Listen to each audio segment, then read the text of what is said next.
Aniya na ang mga dagkong balita sa Balitang Bisdak karong Miyerkules.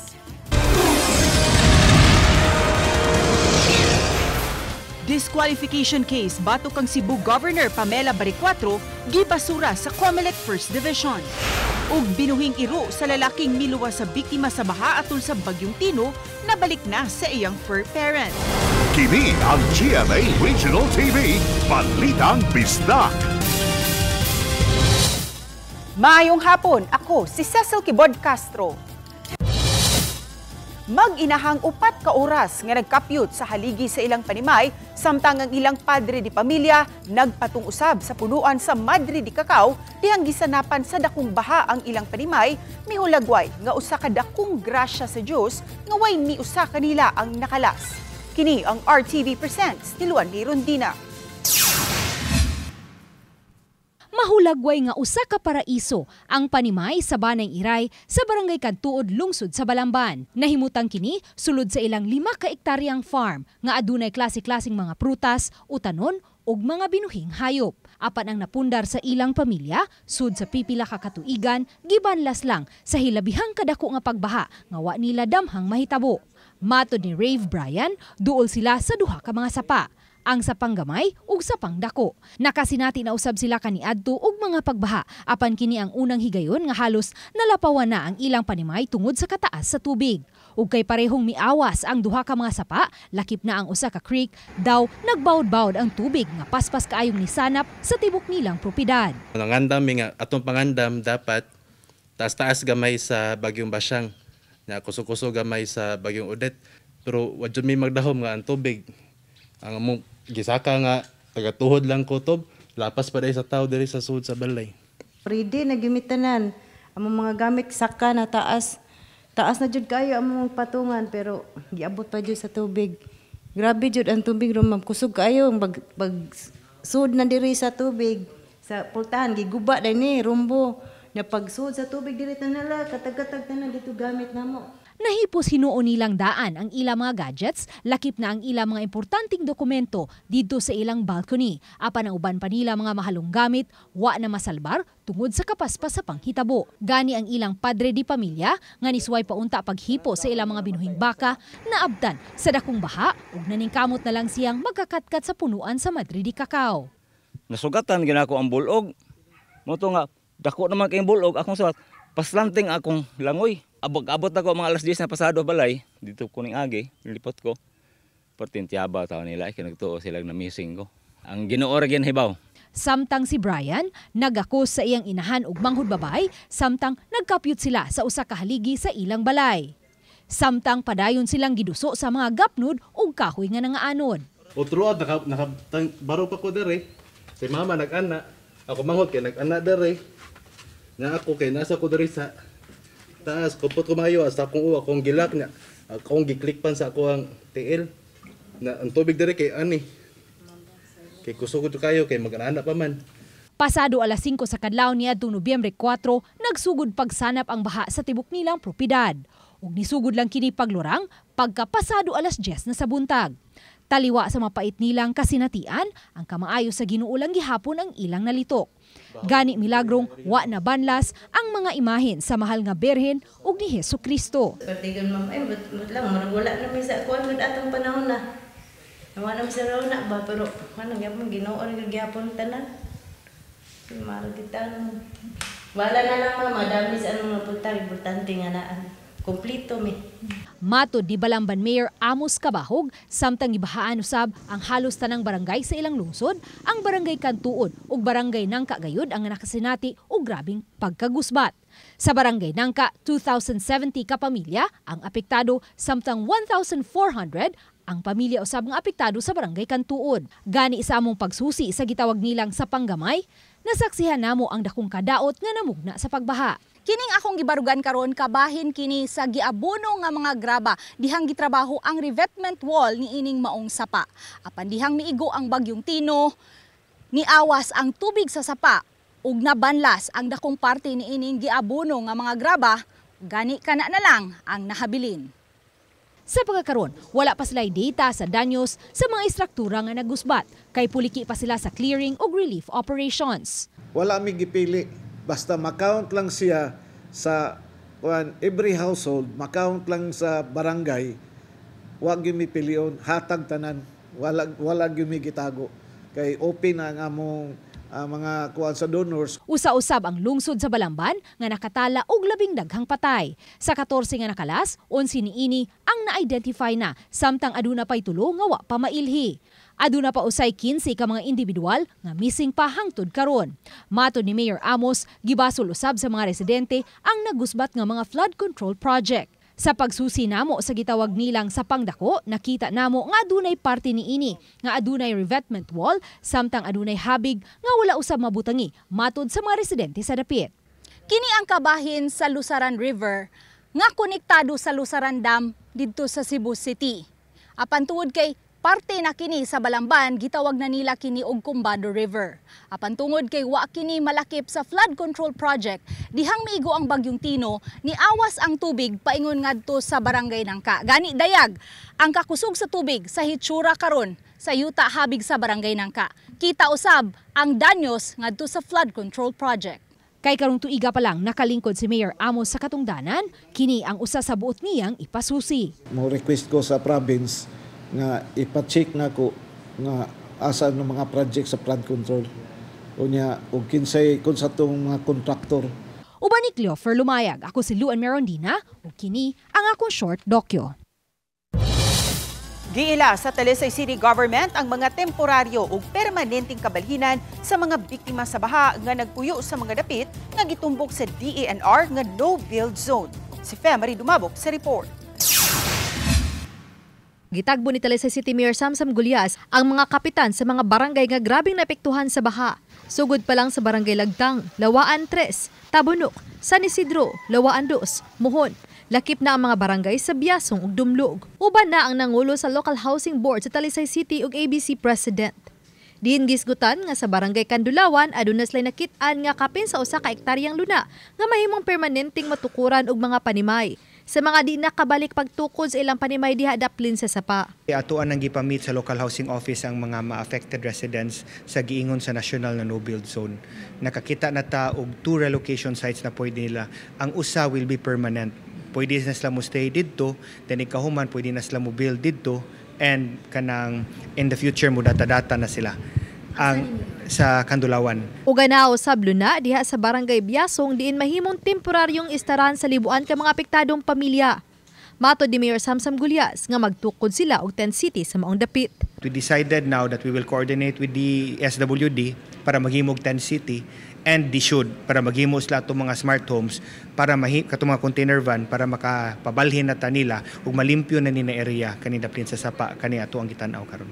We're looking at different schemes manggod na ay mga DNIP schemes, naasa to'y mga permanent na schemes sa Kandulawan ug naasa ni kani ato ang temporary. So moving forward, we need to let people find other places to live para di na sila magtulda-tulda sa mga no-build zones. Tagbuon pa usab nila ang taga Department of Human Settlement and Urban Development kondisyon pagsuta kun pila ka smart houses ang tukuro niini. Gipaybaw ni San Isidro Kapitan Nerio Zafra nga kapin sa 700 ka mga pamilya nga sagad na sa sitio Isla Verde ang di na gyud makabalik og tukod sa ilang balay. Hinuon matod sa kapitan nga nipadayagra og kaandam nga magpa-relocate ang maong mga mulupyo. Ningon na gyud ang mga tawo nga dili na gyud sila mo balik sila okay. Mag-unsa man ang ilang mapunda was out na maabot sa panahon nga ani lagi hapon ang sitwasyon was out na gyud gihapon. So mao na go pa ang kinabuhi nila. So mao to nga ako na istorya sa tang mga tao nga kinahanglan i-grab na nato. Samtang giangko ni Alvin Santillana, Talisay City RRM officer nga daghan pagyud ang lugar nga gikinahanglang mapaubos sa clearing operation. Ang kasagaran jud nga problema nato naa sa urban areas, especially diri sa Dumlog kaning sa Deka ug sa Biasong kaning mga subdivisions nato kay natrap manggod ang ato ang garbage ug kaning ato ang mga debris kay naay portion sa ilaha nga naguba ang fence man nasudlan sila tubig. Samtang iyang gitugan nga 7 gyud ang natalang nakala sa Talisay City tungod sa bagyong Tino ug nga ang 5 nga natalang missing human sa pagkusok-kuso sa bagyong Tino ang nasuta nga luwas ra ug nakauban na silang tagsa-tagsa ka pamilya. Uban ni Cleofer Lumayag ug Rod Prado, Femari Dumabok. Balitang Bisdak.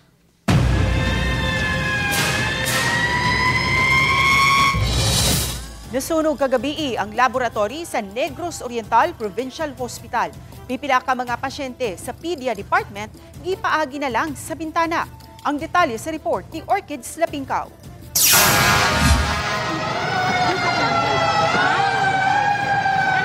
Nahitabo ang sunog pasado alas 7 kagabi sa laboratory nga duol sa outpatient of Pedia Department sa maong ospital. Dali nga gipagawas ang mga pasyente. Apan mato ni Governor Chaco Sagarbarria, daling nakontrolar ang sunog ug wala kini makadako. Sa video ni Cherry String, makita ang ubang mga migamit o kagdanan aron mapagawas ang mga batang pasyente gikan sa ikaduhang angdana. Sa inisyal nga investigasyon sa BFP, nagsugod ang sunog sa molecular laboratory sa NOPH. Sa video ni Angelica Babor, makita ang mga pasyente nga naa sa gawa sa compound sa NOPH. Wala pa muluwat o pamahayag ang pamunuan sa ospital. Dihang giadto sa GMA Regional TV, wala na'y pasyente nga gawa sa compound sa ospital. Padayon pang gisusi ang hinungdan sa sunog. Daling gisusi ni Governor Chaco ang lugar aron sayran ang sitwasyon. Because of this, we will have to reassess all the wirings here in the provincial hospital to make sure this will not happen again. Swerte kaayo taron na it's just the old part of the hospital which is magabi walay tawo because it's the laboratories. Problema lang yun, ugma, wala tayo laboratories. Gidugang sa gobernador, nga tungod kay karaan na ang building, diin ay motang ang laboratory, wala pa kini sprinkler system. Matod sa LGU, natukod ang NOPH ni atong 1945. Ako si Orchids Lapingkaw, Balitang Bisdak. Kini ang GMA Regional TV, Balitang Bisdak.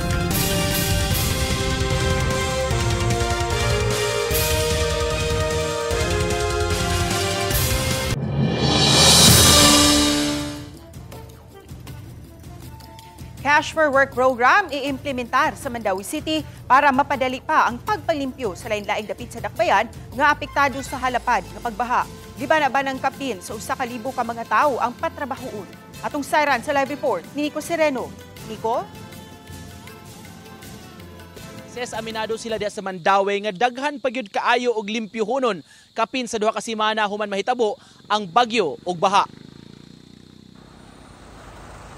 Bisan gabi ina, subsob ang pagpanglimpyo nga gihimo didto sa barangay Umapad. Gipanghakot o gipangkarga sa mga dump trucks ang ubay-ubay nga mga basura nga napondo o gitambak sa karsada. Sa sudlunong bahin sa barangay, ang usa ka lane gyud sa maungdan ang gibutangan sa mga basura ug mga salin sa baha nga mo'y gipaningkamutang mahipos na. Matud sa City Hall, subsob ang clearing operations, ingon man desilting ug pagpanglimpyo sa mga drainage aron mahubas pa ang baha. Ug aron mas mapaspasan ang pagtrabaho, gihan ay nakaroon ang Cash for Work program sa syudad. Mato ni Mayor Jonky Oano, ang mga barangay nga grabing nabahaan ug duol sa Butuanon River ang tutukan diha sa Mandawi. Ang atong mga ipangtap ba na makatabang sila limpyo dayon kay wala gini ang problema nato karon ang kaning paglimpyo na lang kay daghan pag yung mga barangay sa interior portions kanang lapog nga napay daghang basura. Gibanaba ng 1,200 ka mga trabahante ang i-hire sa Cash for Work program sa napo ka mga barangay. Ipatuman kini sa Department of Labor and Employment. Gihan ay pahinuon ang detalye sa implementasyon ini. Dadi masuod sa atong mga heavy equipment kanang pinabangay gyud na idadun nila sa gawas ang ilang basura ug ang pagpaglimpyo sa mga kabarangayan. Sa mga nagpangutana kung pila ang sweldo ni ining Cash for Work program, daily minimum wage ang ihatag nini ngadto sa mga ma-employ ni ining maong programa. Temporaryo ra niyon kini ses maabot ra sa napo kaadlaw ang employment period alang sa mga applicable ni ini. Ses? Daghang salamat, Nico Sereno. Usa ka iro nga gianod sa baha sa dakbayan sa Sugbo nakabalik na sa panimay sa iyang mga fur rents 2 ka semana human kuso-kusua sa bagyong Tino. Good karma kuno ang nahitabo sa tag-iya sa maong iro dihang giluwas niya ang usa ka babay nga nagkapyut sa poste sa kuryente aron makalingkawas gikan sa kusog nga bulog sa baha. Ani ang report ni Alan Domingo.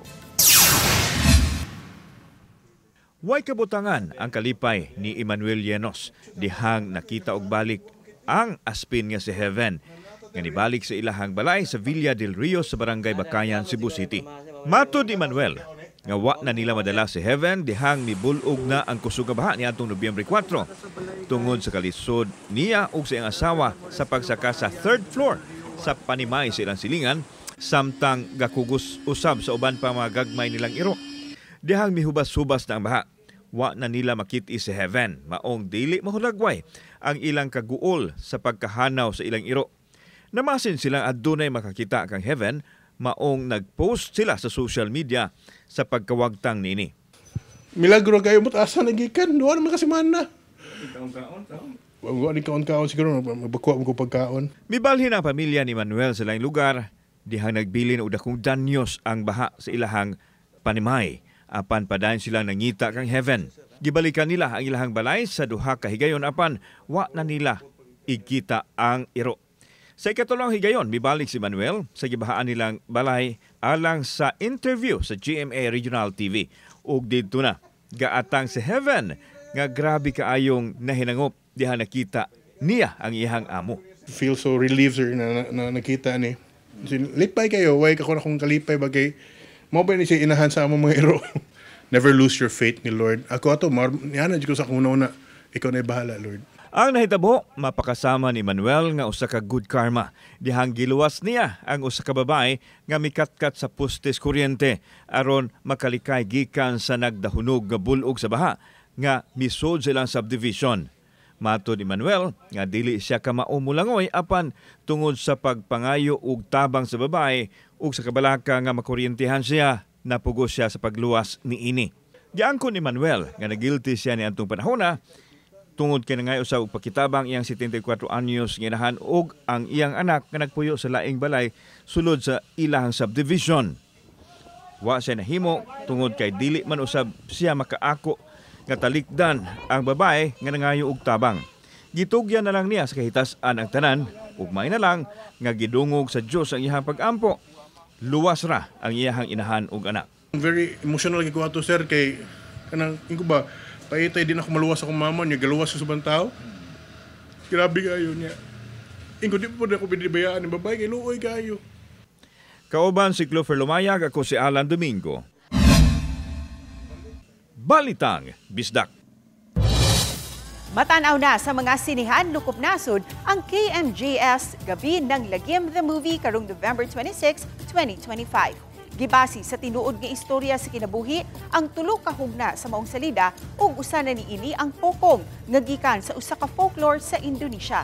Pagabidahan kini ni Miguel Tan Felix, Christopher Martin ug John Lucas. Pagabidahan usab ni Sania Lopez ug Elijah Canlas ang Berbalang nga usa ka mythical creature gikan sa Filipino folklore sa Tawi-Tawi. Masudlan usab sa daotang espiritu ang karakter ni Jillian Ward sa istorya nga Sanib, presented by no other than Kapuso multi-awarded journalist and host Jessica Soho. Kinsa mibutyag nga dili siya makatuo nga himuong salida ang KMJS. Sa media conference sa Horror Trilogy, present si GMA Network Senior Vice President Attorney Annette Gozon Valdez ug GMA Pictures Executive Vice President and GMA Public Affairs Senior Vice President Nessa Valdelion. What makes this film really momentous is that Miss Jessica Soho has lent Kapuso Mo Jessica Soho to this movie. Ang Kapuso Mo Jessica Soho ang #1 TV show running for so many years now. At ang Gabi ng Lagim may isa palagi sa highest rating episodes for the year. Kaya it's such an honor and privilege to have a movie carried by Kapuso Mo Jessica Soho's Gabi ng Lagim. Kini ang GMA Regional TV, Balitang Bisdak. Kini ang GMA Regional TV, Balitang Bisdak. Gibasura sa Commission on Elections First Division ang disqualification case batok ni Cebu Governor Pamela Baricuatro. Ang kaso gi-file sa usa ka individual nga si Katrina K. Kowalik sa pasangil niini nga nakalapas sa Fair Election Act si Baricuatro. Sa desisyon sa pagbasura, gipasabot sa COMELEC nga napakyas ang petitioner sa pagduso og proof of service sa gidusong petisyon. Lakip na ang affidavit of service. Samtang gihangop sa kampo sa gobernadora ang desisyon sa COMELEC First Division. Focus kasi go sa mga things at hand sa buhatonon mo siguro ako gikaroon niya tubang ninyo ron kay she wanted to prepare something sa iyaha pong mga task na buhaton in the next 2 weeks. Nahimong emosyonal si kapuso comedian Pokwang sa iyang pagbisita sa Talisay City aron pagtunol og mga hinabang sa pipila ka mga biktima sa Bagyong Tino. Personal nga gitunol ni Mamang Pokwang ang mga boxes sa mga pagkaon, tag 5 ka botelya sa 1 liter nga tubig ug tag 5 usab ka kilong bugas. Mato ni Poki nga personal niyang pondo ang iyang gigamit sa paghatag og hinabang ug sa nahipos nga hinabang gikan sa iyang US tour. Ug nakig-partner usab siya sa usa ka resort sa Dakbayan sa Lapu-Lapu. 500 ka mga pamilya ang nakabenepisyo sa tabang nga gipadangat sa grupo ni Pokwang gikan sa Barangay Biasong ug Barangay Muhod. Nakahilak pa siya dihang nakita ang mga biktima sa bagyo ug nanawagan sa gobyerno nga unta huna-hunaon ang kaayuhan ug kaugmaon sa mga apektadong kabataan. Si Kapusong Pokwang ang usa sa mga Sparkle GMA artist ug kanhi host sa TikTok Vlog. Lalo yung mga bata sana sa ating mga politicians. Gising naman kayo. Tignan nyo sila. Kung tayo mawala ng pag-asa, may Diyos tayo nagmamahal sa atin. May Diyos tayo mas malaki pa sa problema natin ang Panginoon. Huwag tayong bibitaw sa Kanya. Time like that, it was sort of inappropriate, we felt, to have this festive tree lighting. So we still held our tree lighting, but it was in a much more somber and sober sort of atmosphere. And we decided to take the money that we would have spent for that event and use that for donations. Simbahan sa Santo Niño Parish sa Mohon, Talisay City, misagop sa 50 ka mga pamilya o dulan sa 200 ka mga individual sukad pa ni atong November 3 hangtod karon. Ano ang report ni Femery Dumabo? Kining simbahan sa Santo Niño Parish sa Barangay Mohon, Talisay City, mao'y nagsiling pasilungan sa ilang mga parokyano. Diyang padunang mukusukuso ang Bagyong Tino sa Sugbo ni adtong Nobyembre 3. Matod sa Cora Paroko, Father Roy Aspera OSA, kanisunod sila sa panawagan ni Cebu Archbishop Abit Oy nga buksan ang simbahan sa posibleng mabiktima sa bagyo. Ug tuod man, luwas ang mga nihiklin ug temporaryong nipuyo sa mga social hall sa sud sa compound sa simbahan. Ug tungod sa grabing baha, dindaghan sa mga mulupyo sa Barangay Biasong, Dumlog ug Mohon ang apektado. Gidawat sa mga simbahan ang mga pamilyang na wash out ug naguban og grabing gibahaan nga mga panimay. Ug di lang basta gipaistar, kundi gipakaon pa ang dulan sa 200 ka mga individual. Kumpleto sa 3 ka meals, apil na ang snacks. Nga gisigurong limpyo, nga giandam dinhi sa kusina ni Ninyo. Diri sa parokya, wala ko muhatag nila date kung kanus-a sila papahaon. Kasabot ko, wala sila kapaulian nga balay. No? So paabot bi kung kanus-a sila pwede na makauli sa ilang balay. O kining mga batanon nga biktima usab sa baha, voluntaryong nangalagad usab pinaagi sa pag-atiman sa mga panginahanglanon sa mga evacuees. Sila usab ang nang-repack sa mga donasyon nga ipod-apod di lang sa mga evacuees. Apan lakip na usab ni adto mga biktima sa baha nga wa muhiklin. Kami dire nag-gather para mutabang nila bisan man sa amuha po dito na nagbiktima pud mi. Pero ang ginawa na mas daghan pa na kinahanglan pag og tabang ba. Kay wa mo sa klase so nag-volunteer lang sa ko diri para matabangan po sila sila father para ma-organize jud tar. Mapasalamatan ang mga evacuees ilabi na ang mga tinun-an kay gawa sa mga pagkaon ug sa ubang mga panginahanglanon. Hinay-hinay na usab nga nangabot ang mga school supplies nga nadawat ug magamit sa pagpadayon sa ilang pagtungha. Moto since then nga naka-evacuate mi diri kay dako jud kay mig pasalamat kay dako kayo nga grasya nga ilang gihatag especially sa mga panghatag nga pagkaon, mga supplies. Uban ni Cleofer Lumaya Gogrod Prado, Femery Dumabok. Balitang Bisdak.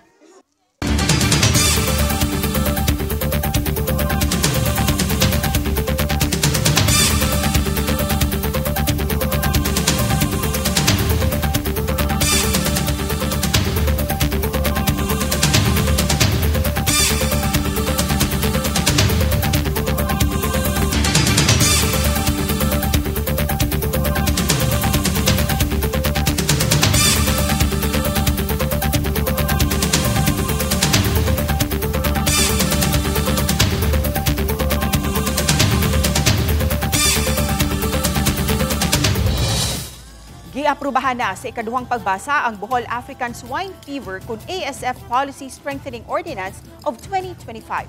Kini ang gipahibaw ni Bohol Provincial Board Member Lucille Lagunay, chairperson sa Committee on Agriculture, pinaagi sa social media post. Iyang gipasabot nga sa ordinansa, mapaligon ang protokol o proteksyon sa hog industry sa Bohol kay daghang pamilya ang nagsalig niini nga panginabuhian.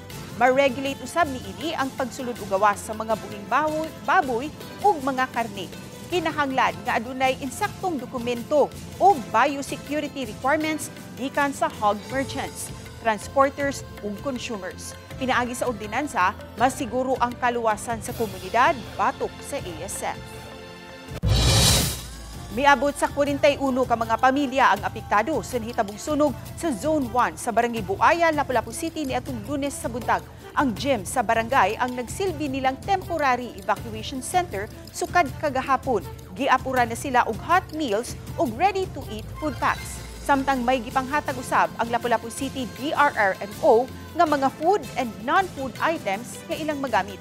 Giproseso na usab sa CSWD ang financial assistance nga ihatag sa matag homeowner, renter ug sharer.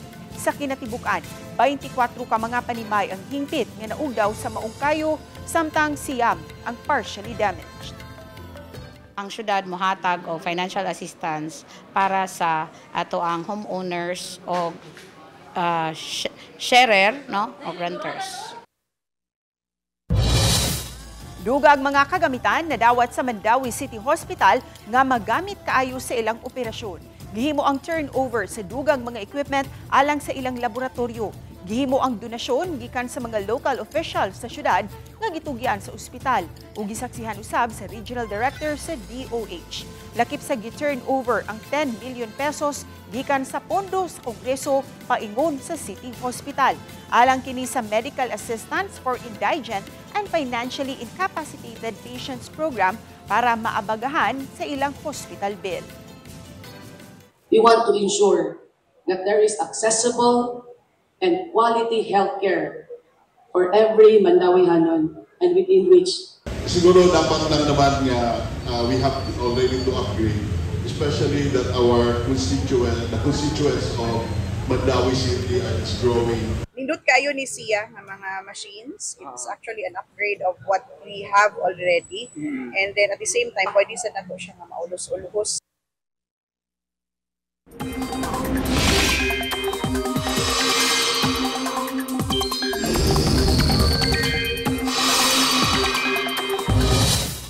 Mga kapuso, walay bagyo apan adunay upat ka weather systems nga padayon karong nakaapekto ug mihatag sa pag-uwan sa ubang lugar sa nasud.